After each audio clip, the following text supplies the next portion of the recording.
감사하신 하나님, 찬양과 경배와 예배를 받아 주시옵소서. 우리가 드리는 이 예배가 하나님의 마음을 흡족해 하는 예배가 되게 하여 주시옵소서. 사랑하는 주님, 이 시간 하나님의 말씀을 전하는 시간입니다. 주의 성령으로 덧입혀 주시옵고 말씀을 전하는 저희가 지혜와 능력으로 더하여 주시옵소서. 말씀을 듣는 모든 사람들에게 하나님의 음성을 들을 수 있게 하여 주시옵소서. 말씀을 듣다가 아픈 심령들이 치유받고 말씀을 듣다가 잃어버린 믿음이 회복되는 귀한 역사가 일어나게 하여 주시옵소서. 말씀을 듣다가 예수 그리스도를 믿고 영접하는 기적이 일어나는 시간이 되게 하옵소서. 예수님의 이름으로 기도합니다. 아멘. 저는 제가 태어난 곳은 옛날에는 경상북도 성서면 파오동이라고 되었는데 지금은 이제 대구 광역시에 편입이 되어서 있습니다. 저는 추운 겨울 1월 달에 시골에 집에서 태어났습니다. 저는 하나님의 은혜로 세 아이를 키우고 있습니다. 첫째 딸을 루는 영국 돈카스타 병원에서 태어났고, 둘째 아들 사무엘은 서울에 있는 은혜 산부인과에서 태어났습니다. 셋째 막내 평안은 미국에 있는 고센 하스피탈에서 태어나서 그 병원에서 태어났습니다. 여러분은 어디에서 태어났습니까? 어떤 분은 북한이 고향인 분들도 계시고, 어떤 분들은 전라도, 경상도, 충청도, 또 어떤 분은 외국에서 태어난 분들도 있을 것입니다. 우리 각 사람마다 태어난 곳은 다 다른 줄 압니다. 여러분이 이 세상에 태어날 때 어떤 일이 있었는지 부모로부터 들은 이야기를 기억하고 있습니까? 제 첫째 딸은 태어날 때 너무 크게 태어나가지고 그 영국 의사가 빅걸이라고 했던 말이 아직도 기억에 남아 있습니다. 둘째 아들 사무엘은 아주 정상적으로 태어났습니다. 그런데 막내 평안은 너무 작게 미숙아로 태어나서 아주 힘들었던 그런 기억도 가지고 있습니다. 자, 여러분들도 아마 태어날 때 산통이 너무 길게 해서 어머님이 힘이 드셨다든지, 여러분은 또 태어날 때 아이가 너무 커서 어머니가 힘이 든 사람도 있었을 것이고, 또 아이가 너무 작아서 미숙아로 나와서 부모님이 힘들었다고 하는 그런 기억으로 가지고 있을 것입니다. 자, 우리 각 사람 한 사람은 태어날 때 다 한 가지씩 특별한 사연을 가지고 태어난 줄 압니다. 그런데 자세히 생각해 보면 하나님이 우리 각 사람 한 사람을 향한 계획을 가지고 이 땅에 보내시고 복음을 전가하라고 우리에게 하나님이 뜻과 계획으로 보내신 것을 믿습니다. 자, 오늘은 누가복음 2장 1절로 22절 말씀을 가지고 하나님의 은혜를 나누도록 하겠습니다. 누가복음 2장 1절로 7절 다 같이 한 목소리 읽어봅시다. 누가복음 2장 1절로 7절 다 같이 한 목소리 읽어봅시다. 시작. 그때 아우구스투스 황제가 칙령을 내려 온 세계가 호적 등록을 하게 되었는데, 이 첫 번째 호적 등록은 그녀가 시리아에 총독으로 있을 때 시행한 것이다. 모든 사람이 호적 등록을 하러 저마다 자기 고향으로 갔다. 요셉은 다윗 가문의 자손이므로 갈릴리 나사렛 동네에서 유대에 있는 베들레헴이라는 다윗의 동네로 자기의 약혼자인 마리아와 함께 등록하러 올라갔다. 그때 마리아는 임신 중이었는데 그들이 거기에 머물러 있는 동안에 마리아가 해산할 날이 되었다. 마리아가 첫 아들을 낳아서 포대기에 싸서 그 위에 눕혀두었다. 병원에는 그들이 들어갈 방이 없었기 때문이다. 먼저 우리 본문을 알아보기 전에 가브리엘 천사를 만난 후에 마리아의 행보를 잠깐 알아보도록 합시다. 하나님은 천사를 보내서 요셉에게 성령으로 마리아가 예수님을 임신한 것을 가르쳐 주십니다. 그 후에 요셉은 마리아와 이제 결혼을 합니다. 결혼한 후에 마리아는 늙어서 기적으로 임신한 친척 엘리사벳을 찾아가서 3개월 동안 엘리사벳의 집에 머무릅니다. 마리아는 왜 엘리사벳의 집을 방문했을까요? 아마도 마리아는 혼자서 그 큰 비밀을 간직하기보다 친척 엘리사벳에게 찾아가서 하나님을 기적으로 임신한 그 소식을 듣고 자기도 성령으로 임신한 기쁨과 놀라움을 나누고 싶어서 엘리사벳 집을 찾아갔을 것입니다. 자, 누가복음 1장 30절로 45절에 보면 마리아가 성령 충만한 엘리사벳 집에 도착해서 서로 인사를 하자 엘리사벳의 복중에 있는 세례 요한이 기뻐하며 복중에서 뛰놀기 시작했다라고 기록이 되어 있습니다. 그러면서 엘리사벳 복중에 있는 세례 요한이 복중에서 기뻐서 뛰놀기 시작하면서 마리아의 복중에 있는 예수 그리스도의 방문을 기뻐하며 뛰어노는 것을 우리에게 가르쳐 줍니다. 자, 아이를 임신해서 키워본 여성분들은 아마도 복중에서 아이들이 발길질을 하고 뛰어노는 것 경험을 했을 것입니다. 요즘은 태아들이 태어나면 뱃속에서 뛰노는 것을 초음파를 통해서 우리가 확인할 수 있어서 참 놀랍기도 합니다. 그리고 참 놀라운 것은 어머니가 임신을 했을 때 어머니가 누군가를 사랑하고 미워하고 남편과 부부싸움을 하는 것도 민감하게 태아들이 느끼고 반응을 한다고 합니다. 자, 마리아의 방문을 받은 엘리사벳은 성령으로 충만해서 이제 큰 소리로 마리아에게 말을 합니다. 내 주의 어머니께서 오시다니 도대체 어떻게 된 것입니까? 보십시오. 그대의 인사말이 내 귀에 들어왔을 때 내 태중의 아이가 기뻐서 뛰어놀았습니다. 라고 말을 합니다. 그러면서 엘리사벳은 하나님의 말씀을 믿고 순종한 마리아를 여인들 중에 복되다 라고 축복의 말을 합니다.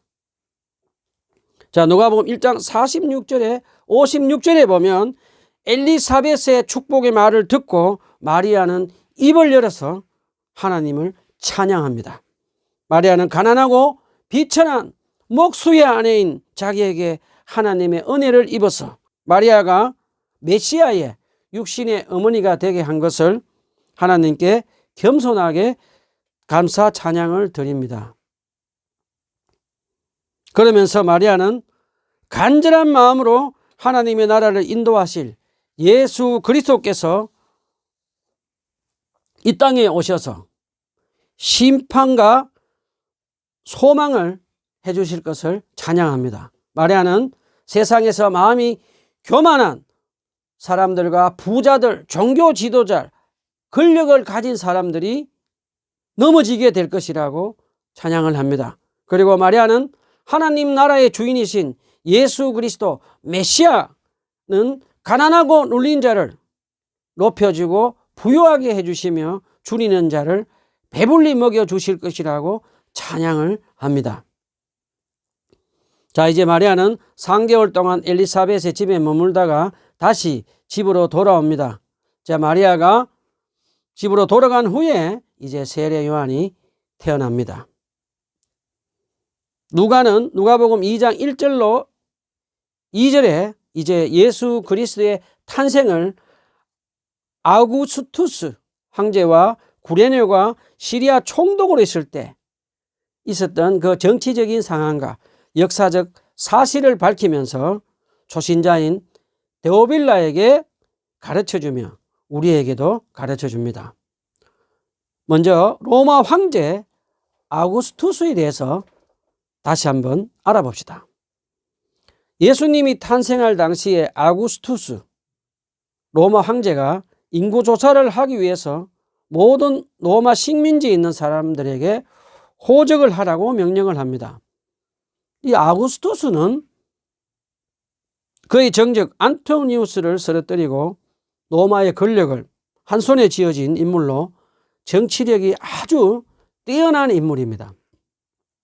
아구스투스의 원래 이름은 옥타비우스였는데 나중에 아우구스투스라고 이름을 바꾸게 되었습니다.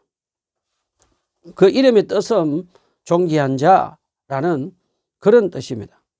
그리고 아우구스투스는 건축 설계도 잘하고 많은 건축물을 지었습니다. 그리고 특별히 그는 로마 식민지에 있는 사람들에게 종교 자유를 주어서 그들의 종교를 가지고 섬기도록 해 주었습니다. 그런데 그가 특별히 로마 황제로서 칭송을 받는 것은 그가 로마를 다스릴 때 칼과 창과 무력을 가지고 다시는 전쟁이 일어나지 않는 그런 평화를 누리고 있었기 때문에 팍스 로만라는 그런 평화를 이루기도 했습니다. 그런데 이 아우구스투스는 하나님이 제일 싫어하는 우상 숭배를 합니다. 그는 죽은 그의 외조부인 율리어스 시저를 신격화하여서 사원을 세워서 많은 사람들에게 그를 신으로 받들도록 한 로마 최초의 황제였고 황제 숭배자였습니다. 자, 그리고 아우구스투스 로마 황제는 인구조사를 로마 식민지로 있는 모든 나라 사람들에게 하게 합니다. 로마는 점령지에서 사람 숫자, 머리 숫자에 따라서 인두세를 먹였습니다. 그리고 로마는 로마 식민지를 다스리면서 각종 세금으로 얼마나 많은 사람들에게 고통을 주었는지 말로 표현할 수가 없습니다. 그 중에서 특별히 이스라엘 사람들 중에 가난한 농부들은 수확물의 30%, 어떤 데는 70%까지 로마 황제에게 세금을 내면서 화려한 로마 귀족들의 사치 도구로 이용되기도 했습니다. 자, 이스라엘 백성들은 로마의 이 혹독한 세금의 진저리를 느끼고 로마에 저항하는 사람들도 많이 생겨났습니다. 자, 마리아와 요셉도 로마 황제의 명령에 따라서 베들레헴으로 호적을 하려고 합니다. 그런데 나사렛에서 베들레헴까지는 144km였다고 합니다. 자, 우리 여기서 잠깐 마리아와 요셉이 어떻게 만삭의 몸을 가지고 144km를 어떻게 갔을까? 한번 상상해 봅시다. 해산달이 다 된 만삭인 마리아는 당나귀 위에 앉아서 가고 당나귀 양옆으로 마리아가 해산할 때 쓸 물건들을 메어서 가고 그 앞에서 요셉이 당나귀를 끌면서 몰면서 가고 있는 것을 우리는 상상할 수 있습니다. 자, 베들레헴은 어떤 곳입니까? 베들레헴은 예루살렘에서 8km 정도 떨어진, 요즘 말로 하면 예루살렘의 위성 도시였다고 생각해도 되겠습니다. 자, 베들레헴 하면 떠오르는 사람 없습니까? 베들레헴 하면 떠오르는 사람, 구약의 인물 중에 떠오르는 사람 없습니까? 저는 사무엘상에 나오는 다윗이 생각납니다. 어린 다윗이 베들레헴 들판에서 양을 치고 목자로 살았던 그 베들레헴 들판이 생각이 납니다. 그리고 사무엘 선지자에게 15살 때 다윗이 이스라엘의 두 번째 기름 부은 왕이 되겠다고 하는 그 기름 부은 곳으로도 떠오르기도 합니다. 자, 질문 한번 해봅시다. 왜 요셉은 굳이 나사렛에서 베들레헴까지 144km나 되는 그 먼 길을 만삭인 마리아를 데리고 위험한 줄 뻔히 알면서 왜 베들레헴으로 갔을까요? 자, 성경학자들 간에는 많은 이유를 이렇게 저렇게 추측을 합니다.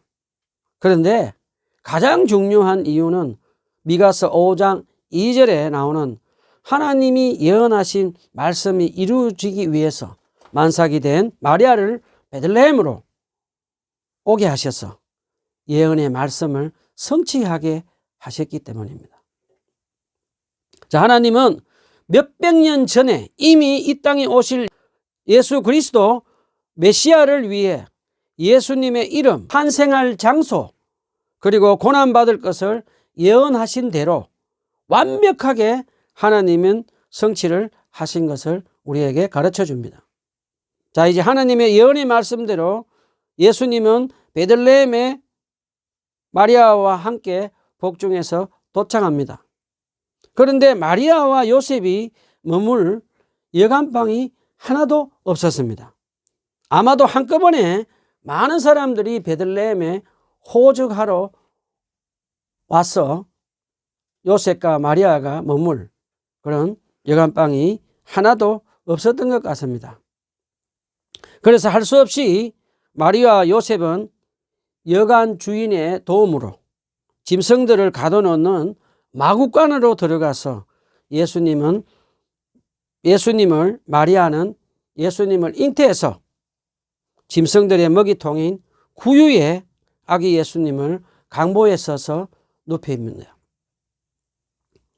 자, 왜 하나님의 아들이신 예수 그리스도는 아구스투스 황제처럼 화려한 왕궁에서 태어나지 않았을까요? 왜 예루살렘 대제사장 집에서 예수님은 태어나지 않았을까요? 우리 한번 생각해 봅시다. 왜 우리 구주 예수 그리스도는 짐승들을 묶어놓는 초라한 마구간에서 태어났을까요? 우리 마구간에 대해서 한번 생각해 봅시다. 먼저 마구간은 어떤 곳입니까? 마구간은 지저분하고 냄새나는 곳입니다. 온 인류를 구원하러 오신 예수님이 임하신 곳은 바로 지저분하고 냄새나는 죄인들에게 임하시기를 원하신다는 것을 우리에게 가르쳐 주십니다. 성경에 보면은 자기 스스로 어렵다고 생각하는 바리새인들과 종교 지도자들, 자기들은 죄가 없다고 생각하여 예수님을 그들의 메시아로 맞이하지 않았습니다. 마음이 교만한 부자들, 권력자들도 예수님을 자기들의 메시아로 믿지 않았습니다. 그런데 냄새나고 지저분한 세리와 창기들, 그리고 병자들은 자기를 죄인이라고 인정하고 자기들 죄를 예수님 앞에서 회개하고 예수님을 영접하고 변화된 삶을 사는 것을 우리는 성경에서 배울 수가 있습니다. 예수님은 지저분하고 냄새나는 죄인을 부르시려 오시려고 지저분하고 냄새나는 마구간에서 태어나신 것을 꼭 기억합시다. 그 다음에 예수님이 태어나신 마구간은 꾸미지 않은 소박한 가난한 장소입니다. 예수님의 이 가난하고 겸손한 마음을 본받아야겠습니다. 세상에서 볼 때 비록 물질적으로 가난해서 사람들에게 무시당하지만 자기를 꾸미지 않고 거짓말하지 않고 하나님 앞에서 가난한 마음을 가진 겸손한 사람들, 그 가난한 사람들을 주님께서 기뻐하시고 그들에게 기쁜 소식을 전해주시고 그들을 사용하시는 것을 우리는 볼 수 있습니다. 누가복음 2장 8절로 14절 다 같이 한 목소리로 읽어봅시다. 누가복음 2장 8절로 14절 다 같이 한 목소리로 읽어봅시다. 시작. 그 지역에서 목자들이 밤에 들에서 지내며 그들의 양떼를 지키고 있었다. 그런데 주님의 한 천사가 그들에게 나타나고 주님의 영광이 그들을 두루 비추니 그들은 몹시 두려워하였다. 천사가 그들에게 말하였다. 두려워하지 말아라. 나는 온 백성에게 큰 기쁨이 될 소식을 너희에게 전하여 준다. 오늘 다윗의 동네에서 너희에게 구주가 나셨으니 그는 곧 그리스도 주님이시다. 너희는 한 갓난아기가 포대기에 쌓여 구유에 뉘어 있는 것을 볼 터인데 이것이 너희에게 주는 표징이다. 갑자기 그 천사와 더불어 많은 하늘 군대가 나타나서 하나님을 찬양하여 말하였다. 더없이 높은 곳에서는 하나님께 영광이요 땅에서는 주님께서 좋아하시는 사람들에게 평화로다. 자, 이제 하나님은 우리 구주 예수 그리스도의 탄생의 기쁜 소식을 가브리엘 천사를 통해서 양들을 돌보는 가난한 목자들에게 제일 먼저 기쁜 소식을 전하여 주십니다.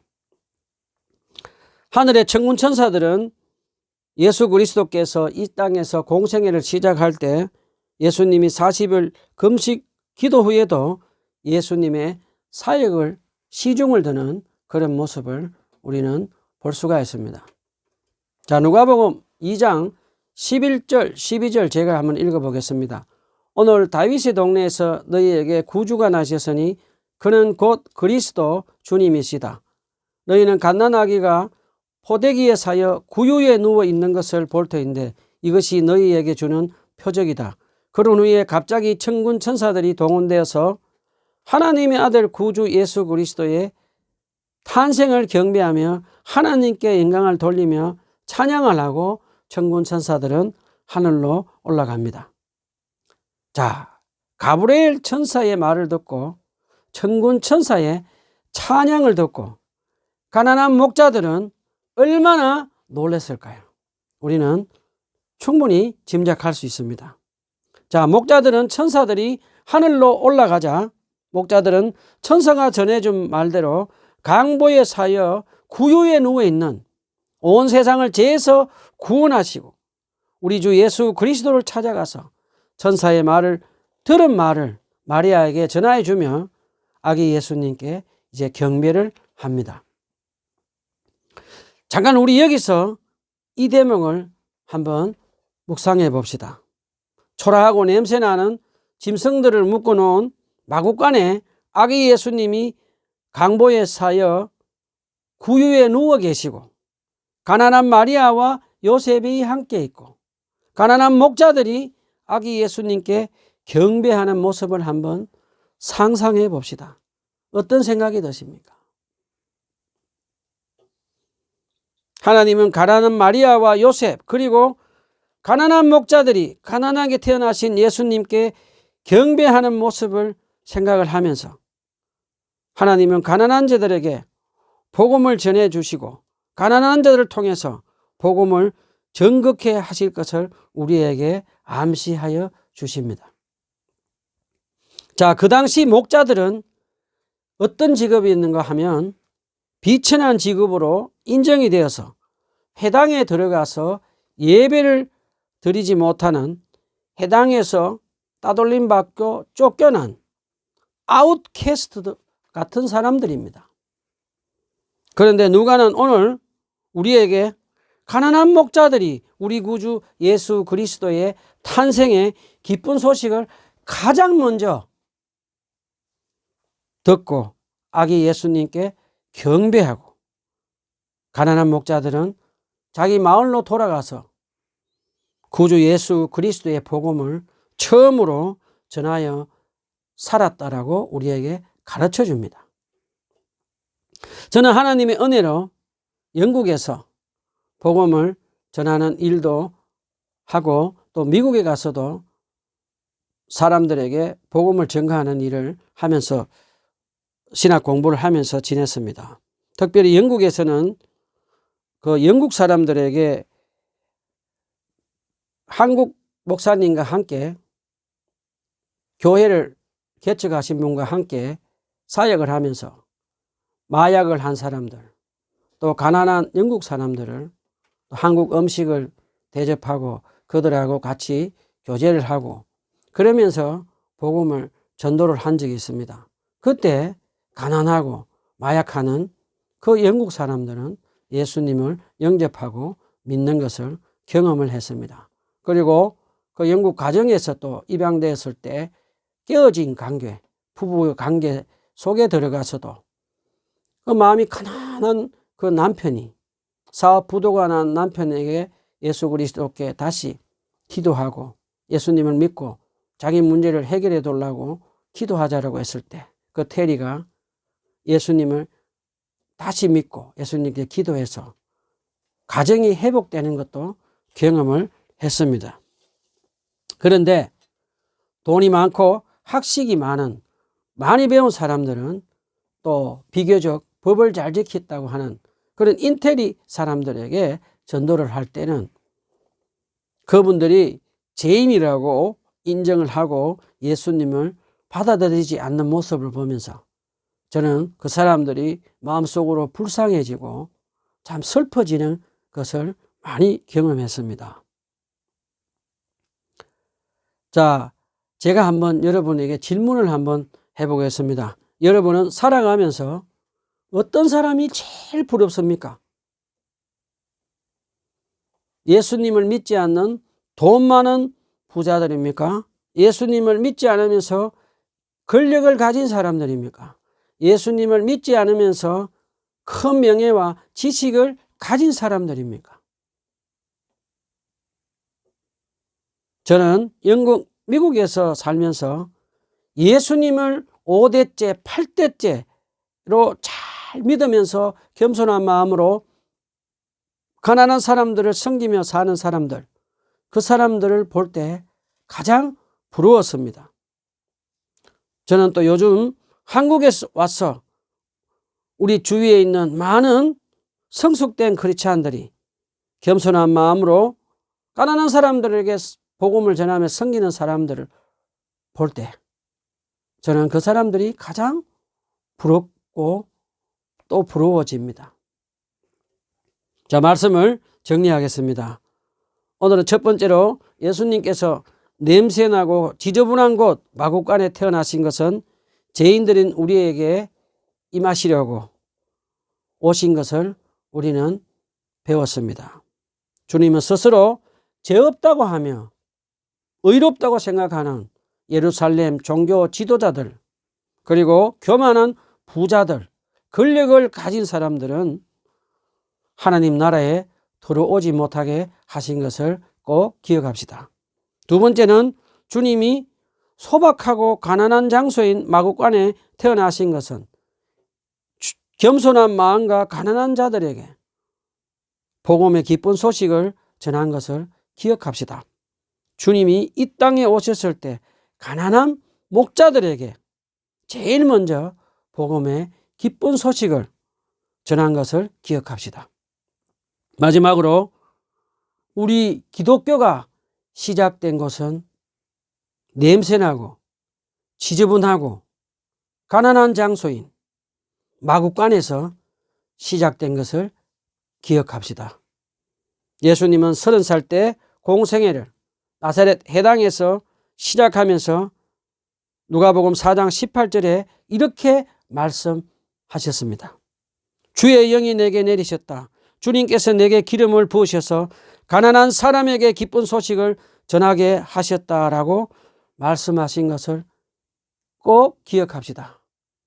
우리도 주님처럼 성령의 충만함을 받아서 우리의 주위에 있는 가난한 사람들에게 주님의 복음의 기쁜 소식을 전하는 저와 여러분이 됩시다. 기도합시다.